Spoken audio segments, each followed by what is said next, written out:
do you mind breaking down where everything is going and then why the allocations are set as such right now?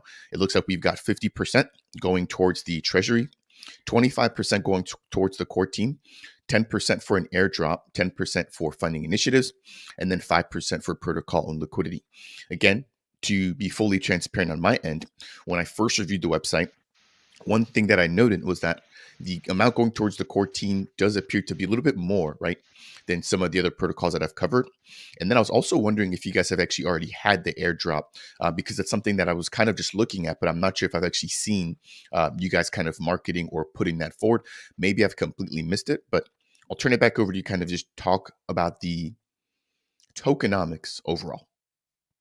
Yeah, sure. So when designing the tokenomics, we because we have built protocols in the past, we have based this on what tokenomic structures that have worked well in us.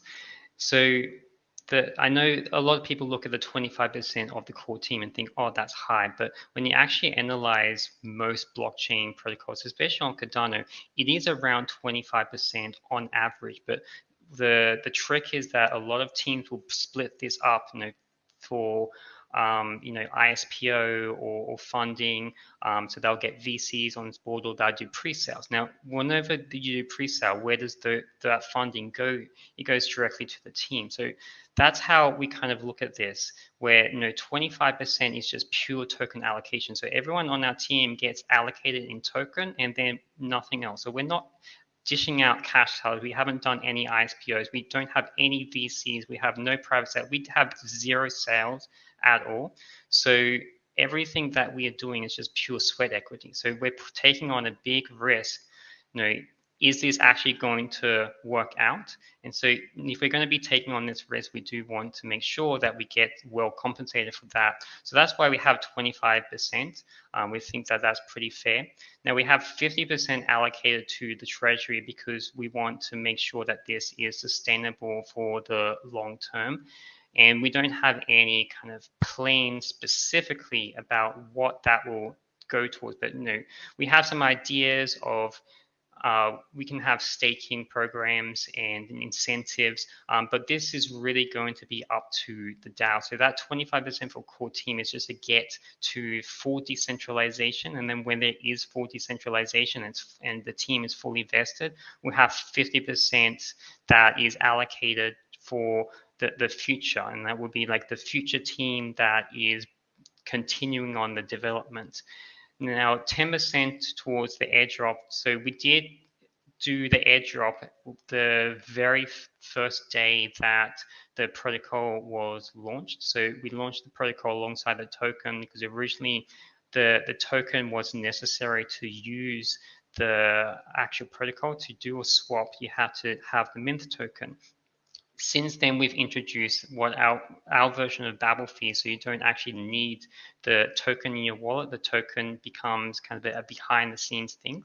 But that airdrop is a continuous event. So we are giving away Mynth token over time, but we did do a few big airdrops in the beginning, and this is what formed the liquidity pool. So the way we had it is we had a Discord giveaway and a Twitter giveaway. So everyone who was following us on Twitter was able to get Mynth token, and everyone on Discord was able to get Mynth token. And these are the users who created the initial liquidity pools on Sunday Swap and Wing Riders and MinSwap. Since then, we have contributed our own capital towards those liquidity pools, but it was actually the community that funded those initially. And then the funding initiatives, that is just for the business expenses. We've spent, I think, less than 1% of that at the moment. We do have an update coming to our website soon that shows like a more distinct breakdown of who is holding what. So you can see that the core team has sold very, very few tokens. So if you look at our circulating supply, I believe something like 2 million, and that's because the team hasn't actually taken their allocation yet. We have just locked it up for the future. The protocol owned liquidity, we assess that because based on what we see on other protocols, on other blockchains, and on Cardano, 5% allocation is pretty generous. If you look at most protocol-owned liquidity programs, like they're around 2 to 3%.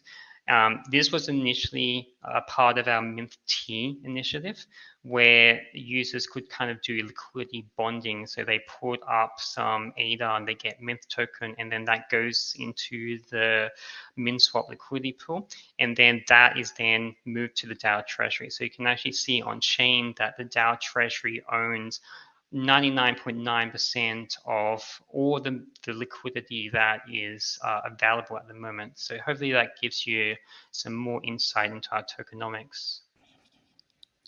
Yeah, no, that definitely does. And again, I appreciate you breaking down, especially the core team amount, and highlighting the fact that you guys are not backed by VCs, and that typically other allocations are kind of rolled up into going back towards the core team.